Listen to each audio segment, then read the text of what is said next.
thought the strangest thing I'd bring home from Mammoth Cave National Park would be a few blurry photos and sore legs. Instead, I came back with a question that nobody has been willing to answer.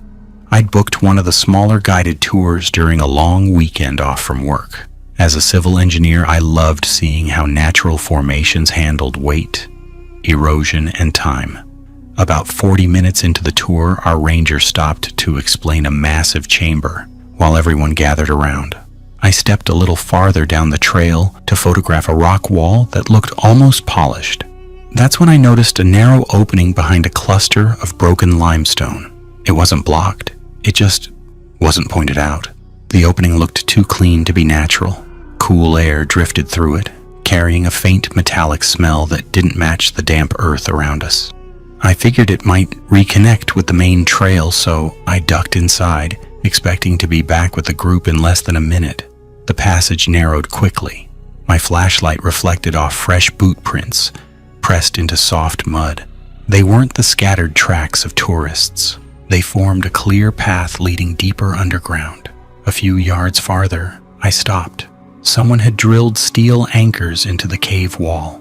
Bright climbing rope had been clipped to them. Beside one anchor sat a rechargeable LED lantern glowing softly. It looked brand new. None of it belonged in a protected national park. I reached for my phone to take a picture, but before I could, voices echoed through the darkness. "Watch the corner. Easy, don't scrape it." The sounds bounced strangely off the stone, making it impossible to judge distance. I shut off my flashlight and stood still. Heavy objects slid across a rock. Wood creaked. Someone grunted under the weight of something. I eased forward until I could see around a bend. 4 men were carrying long wooden crates through a much larger tunnel. Every one of them wore headlamps, with the beams angled toward the ground. Another man stood beside a folding table covered with maps and battery-powered radios. None of them looked like cave researchers. One crate shifted as they lifted it, producing a dull metallic clunk. "Move faster," one of them whispered. Then another beam swept across the tunnel. It caught the edge of my hiking boot. "Hold up." Every head turned. There was a light. For one hopeful second, I expected someone to say they should call the ranger. Instead, the oldest man calmly said, "Split up. Find him." No panic, no questions, no mention of park staff. That was the moment I understood they wanted to solve this themselves. I backed away carefully, feeling every inch of the wall with one hand. A flashlight beam appeared where I'd been standing seconds earlier. "He's close." Footsteps multiplied through the passages. I switched my own light completely off. The darkness inside Mammoth Cave isn't like turning out the lights in a room. It feels solid, as if the cave itself is pressing against your face. I crawled by memory alone, my shoulder scraped limestone. My backpack caught on something behind me. I stopped breathing for a second, eased one arm free, and tugged until the fabric released with a quiet rip. Voices drifted closer. I heard him. "No, over there." Their lights flashed against distant walls, never staying still. My hand touched another opening barely wider than my chest. It sloped sharply downward, no footprints, no rope, just cold air. I squeezed inside. The passage tightened until I couldn't lift my head. My helmet scraped continuously against the ceiling. Every breath echoed inside the stone around me. Halfway through, I heard someone outside. "Check that crack," another answered.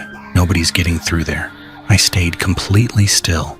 After several minutes, their footsteps faded. The crawl seemed endless. I kept expecting the passage to dead end, but eventually it widened enough for me to stand. Ahead, a rusted metal door sat inside the rock with a faded red sign reading "Emergency Exit." The handle resisted at first before giving way with a loud groan. Fresh evening air rushed in. I climbed a steep metal staircase and emerged in thick woods, well away from the visitor center. Within an hour, I was sitting with park rangers, explaining everything I'd seen. They listened carefully. The next morning, 2 investigators asked me to walk them through the official cave map. I pointed exactly where I'd left the tour. "There," I said. The opening was right there. One ranger frowned.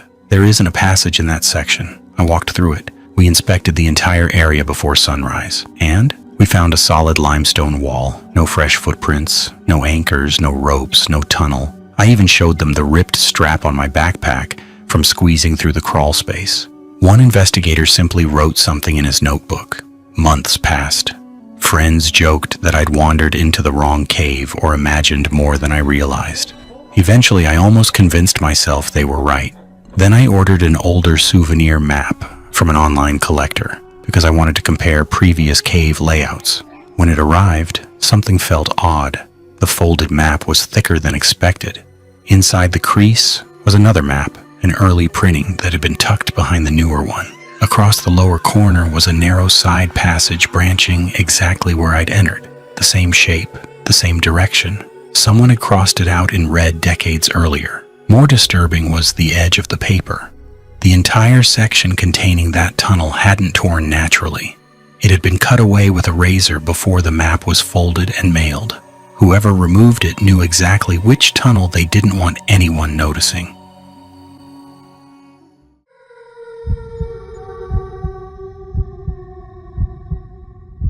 I almost deleted the photos from that trip because I didn't think I'd captured anything worth keeping. I'm glad I didn't. I just wish I'd never looked through the last folder.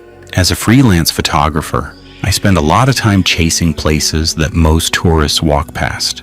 Lava River Cave had been on my list for years. I wanted long exposures of the lava tubes, rough volcanic walls, and the strange patterns left behind thousands of years ago. It was a weekday morning in early fall, and I figured the cave would be quiet. The ranger station warned everyone to carry multiple light sources. Once I stepped down the long staircase, daylight disappeared behind me much faster than I expected. The temperature dropped into the 40s. Every sound echoed farther than it should have. My flashlight beam seemed to disappear into the darkness instead of lighting it. For the first half hour, everything felt normal. I stopped every few minutes to photograph smooth lava shelves, collapsed ceilings, and walls that looked like frozen black waves. Then I found a crumpled granola bar wrapper tucked behind a large rock. That alone wasn't strange. Visitors' litter? Except this wasn't anywhere people normally walked. It sat inside a narrow opening behind a rope barrier where visitors weren't supposed to climb. The wrapper looked new enough that the printed colors hadn't faded and there wasn't any dust on it. I took a picture and kept moving. A few hundred yards later, I noticed another one. Then an empty plastic water bottle standing upright on a ledge. Neither looked like they'd been there very long. The farther I went, the quieter the cave became. The distant voices from other visitors faded until all I could hear was my breathing and the occasional drip of water somewhere beyond the darkness. That's when I heard footsteps. Not close, just not even slow. One step, silence, another. The echoes made it impossible to tell where they came from. I called out, "Hello?" Nothing answered. After nearly a minute, the sound stopped completely. I convinced myself someone farther down the trail had shifted their footing. I kept walking. Near the deepest public section of the cave, I set my tripod beside a wall covered with rippled volcanic textures. While adjusting my camera, my hand rested against a section of rock that moved. Not much, just enough to catch my attention. The volcanic slab leaned inward like a loose door disguised as part of the cave. Curiosity got the better of me. I wedged my fingers into the crack and pulled. The rock shifted several inches, revealing a crawl space barely wide enough for a person. Cold air drifted out. Fresh air. Not the stale cave air I'd been breathing all morning. I should have turned around. Instead, I switched to my backup flashlight and crawled inside. The passage opened into a chamber that definitely wasn't part of the public trail. Someone had been living there. Blankets covered a raised section of volcanic rock like a bed. Plastic storage bins lined one wall. Water jugs, stacks of batteries, camping lanterns, boxes of canned food, a folding chair. There was even a small battery-powered fan quietly spinning. None of it looked abandoned. Everything was organized, used recently. My flashlight landed on a row of notebooks. Beside them sat several envelopes stuffed with printed photographs. I picked one up. The first photo showed a family walking through the cave entrance. The next showed two hikers farther inside. Every picture had clearly been taken without the subjects noticing. More envelopes, more visitors, different seasons, hundreds of photographs. Then I found one that made me stop breathing for a second.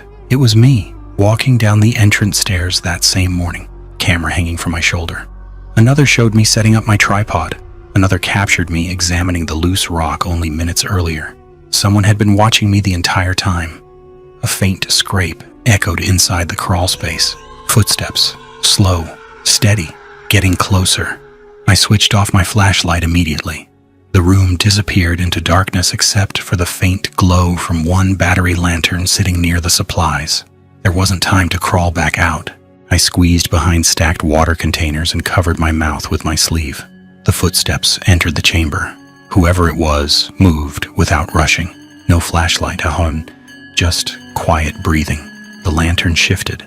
Metal clinked softly. Plastic rustled. The person walked around the room as if checking everything. A notebook closed. One storage lid snapped shut. Then another lantern clicked off. Another.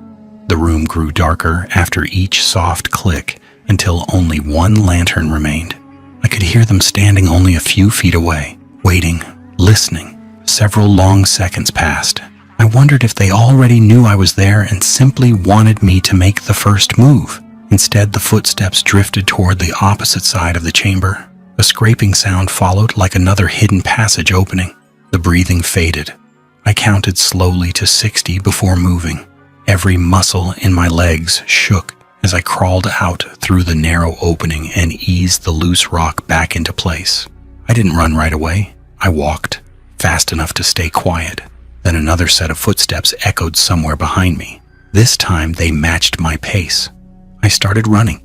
My flashlight bounced wildly across the walls while the darkness swallowed everything beyond its beam. I never looked back. By the time daylight reached the staircase, I was nearly out of breath. The ranger asked if everything was okay. I almost told him. Instead, I said I felt lightheaded from the cold. Back at my motel that night, I locked every door, checked the windows twice, and finally fell asleep sometime after midnight. I reported the hidden chamber the next morning. Park staff thanked me and said they'd investigate. A week later, they emailed me saying they hadn't located anything matching my description. They suggested I may have wandered into a collapsed section that looked different on the way out. I knew exactly where I'd been. 3 weeks later, I finally copied the images from my camera's memory card. Most were exactly as I remembered. The cave, the formations, the food wrappers, the hidden room. Then I reached a folder I didn't create. It contained 7 photographs. The first 6 showed me hiking back to the parking lot from different angles, all taken from behind trees. The final image wasn't outdoors. It showed me asleep in my motel bed that same night, my camera resting on the nightstand beside me. Whoever took the picture was standing in the doorway because the edge of the door frame is visible on the left side of the image.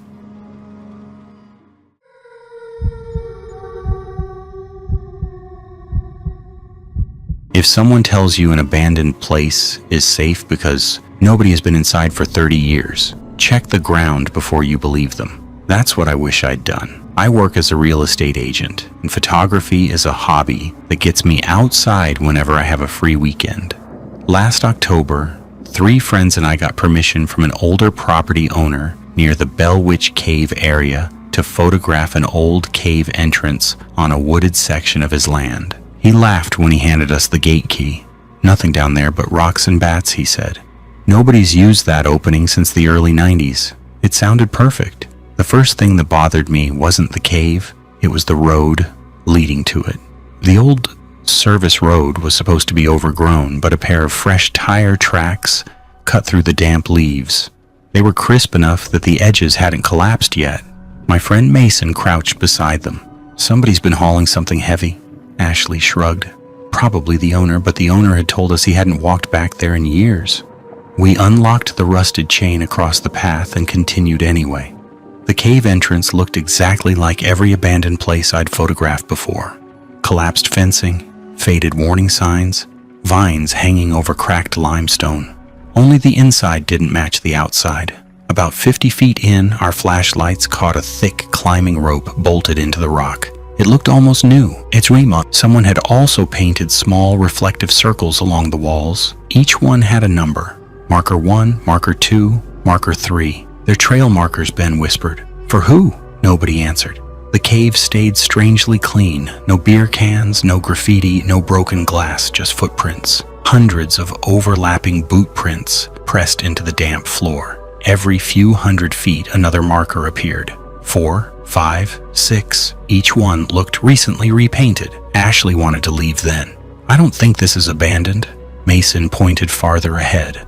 "There has to be a reason someone marked the route. Curiosity won. It usually does." The main tunnel split into several smaller chambers. That's where we found the storage bins. At first I thought they were rocks stacked against the wall. Then my flashlight reflected off smooth plastic. There weren't 5 or 10 of them. There were dozens. Large black storage containers with tight sealing lids. Everyone had a white inventory sticker. None had writing, just printed numbers. Rows of them disappeared into the darkness beyond our lights. Ben reached toward one. "Don't." The word came out before I realized I'd spoken. Something felt wrong about opening them. Not dangerous, intentional. Like someone expected to come back. Then we heard voices. They were distant at first, bouncing strangely through the tunnels. Impossible to judge how close they were. 7. Check the west side. Lights off. Every flashlight clicked off almost simultaneously. Darkness swallowed us. The cave suddenly sounded alive. Water dripped somewhere nearby. Someone cleared their throat. Footsteps scraped against gravel. Not one person, several. I could hear breathing that wasn't ours. The voices grew clearer. "They shouldn't be here," another replied calmly. "Marker 7's been moved." Nobody in our group had touched any markers. Yet every voice after that became sharper. "Search both chambers." They couldn't have gone far. Mason grabbed my sleeve and pulled me deeper into a narrow crack between 2 walls. We squeezed sideways until the rock pressed against my shoulders. Flashlight beams swept across the larger chamber outside. Thin lines of white light slid over the storage bins. One beam paused, inches from where Ben's shoe stuck out. It moved on. Nobody spoke. The strangers walked through the chamber with practiced confidence. No hesitation, no confusion. Like they'd done this hundreds of times. One man stopped close enough that I could hear fabric rubbing against his jacket. "We're missing time," he said quietly. Another answered, "Seal the secondary route. After tonight." Their footsteps faded. Nobody moved for nearly 5 minutes. When Mason finally whispered, "Now," we crawled out as quietly as we could. Instead of returning the way we'd entered, we searched desperately for another passage. Marker 8 pointed toward a narrow tunnel that sloped upward. Fresh rope, fresh anchors, fresh boot prints. We climbed. The air gradually changed.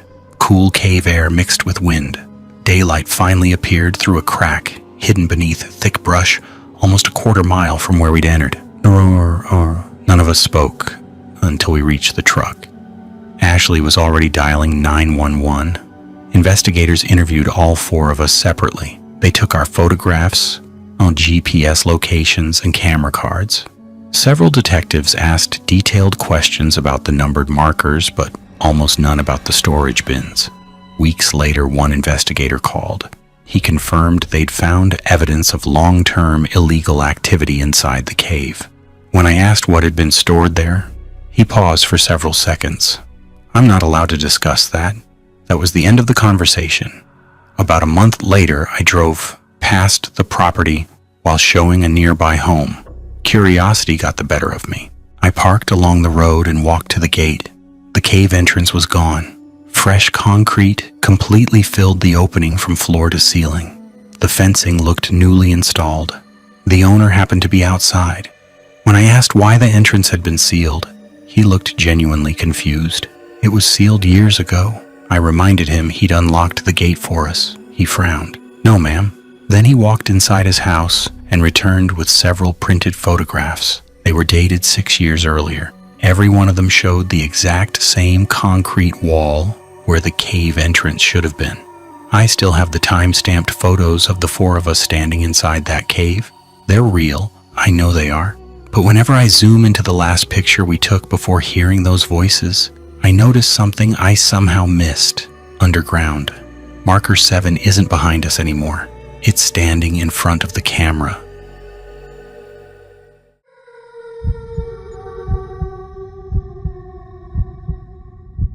I'm a high school science teacher, which means I spend most of my time explaining how the natural world works. I like facts, measurements, things with causes and effects. That's probably why what happened inside Blanchard Springs Caverns still bothers me more than it scares me. Fear fades. Questions don't. It started as a weekend trip with two co-workers from school, Eric and Melissa. We signed up for one of the permitted wild cave tours, the kind where you leave the paved paths and crawl through passages tourists never see. We wore helmets, headlamps, gloves, and carried backup flashlights. Before we entered, the guide reminded us that if we became separated, we were supposed to stay where we were and use 3 whistle blasts as a distress signal. I remember joking that I hoped I'd never need to test that advice. About 2 hours underground, we squeezed through a narrow limestone passage that opened into a larger chamber. The ceiling groaned. It wasn't loud, more like someone dragging a heavy chair across the floor above us. Our guide yelled for everyone to keep moving. Then the rockfall came. Dust exploded into the beam of my headlamp. I threw my arms over my face and stumbled backward. The noise lasted only a few seconds, but when the dust settled, a wall of broken stone blocked the passage we'd come through. I shouted for Eric. No answer. Then Melissa. Nothing. I climbed over loose rocks, trying to find an opening, but the collapse had packed everything together like concrete. My phone showed one weak bar. I dialed 911 anyway. It rang. Someone answered. I heard nothing except faint static. Hello? I kept saying. I'm trapped inside Blanchard Springs Caverns. Can you hear me? The line stayed open. No voice ever replied. After nearly a minute, the signal disappeared. I switched to my whistle. 3 sharp blasts echoed through the darkness. The cave swallowed the sound. I waited. Nearly 4 minutes later, 3 whistles answered, perfectly spaced. Exactly like mine. Relief hit me so fast I laughed. Over here, I yelled. Only silence answered. I figured the rescuers were still navigating toward me. I waited another minute. Nothing. So I started walking toward where I thought the whistles had come from. The tunnel narrowed, forcing me sideways between damp walls. Cold air drifted through cracks I couldn't see. Every few hundred feet I stopped and blew 3 more blasts. Each time, the same reply came. Always after several minutes, always 3 whistles, always from somewhere ahead. It never sounded closer. I convinced myself echoes were playing tricks on my ears. That's what caves do. At least that's what I kept telling myself. Nearly an hour later, I found something that didn't belong. A climbing rope, old enough that the outer fibers had turned stiff. Nearby sat a rusted carabiner attached to an anchor drilled into the rock. Then another. A faded backpack rested against the wall beneath a layer of mineral deposits. Inside was a cracked flashlight, empty water bottles, and a permit folded inside a waterproof pouch. The date caught my attention. It was from 7 years earlier. I stared at it longer than I should have. If rescue crews searched these routes so carefully, why had nobody removed abandoned gear? My flashlight flickered. I checked my battery. 30%. The cave suddenly felt much larger. I blew the whistle again. 3 minutes. Then the answer. 3 whistles. Same distance, same rhythm. I started walking faster. The response never got any closer. I stopped completely, held my breath. The cave became so quiet I could hear drops of water landing somewhere deep below. Then, 3 whistles, without me signaling first. I don't know how long I stood there. Eventually I turned around. If something wanted me following it, I wasn't doing that anymore. The strange part was that the return route looked unfamiliar. Passages I was certain I'd crawled through weren't there. Instead, I found a narrow opening hidden behind broken limestone that sloped upward. The air smelled different, less damp. A faint breeze brushed across my face. I crawled through on my hands and knees until I reached an old concrete corridor barely tall enough to stand inside. Rusted electrical conduit ran along one wall. Someone had painted faded numbers every 20 feet. It looked like an abandoned maintenance tunnel. I followed it for nearly 40 minutes before daylight appeared ahead like a tiny white coin. When I climbed out, I was on a wooded hillside almost half a mile from the visitor center. Rescue crews reached me within minutes. The first thing I asked was whether they'd been using whistles. The team leader frowned. "We just got here." I shook my head. I heard you for hours." He exchanged a look with another ranger. No one entered the cave before our team assembled. Eric and Melissa were found later that afternoon. They'd been trapped behind the collapse, but stayed where they were supposed to. Rescuers reached them directly after clearing the blockage. Neither of them heard my whistle. Neither heard anyone else's. Weeks later, investigators interviewed all three of us. They explained the cave's acoustics could produce misleading echoes. That sounded reasonable until they reviewed my phone records. My emergency call had never reached 911. There was no dispatch recording, no operator, no incoming emergency call from my number. As far as the county was concerned, I had never dialed anyone. But the technician examining my phone found something none of them could explain. The battery usage log showed my phone remained connected to an active voice call for 22 minutes and 47 seconds while I was trapped underground. No number, no recording, just a connection to something that officially never existed. I still teach science. I still believe every mystery has an explanation. But every now and then, when the school hallway is empty, I hear 3 distant whistles somewhere beyond the walls, always spaced exactly the same way, as if something is still waiting for me to answer.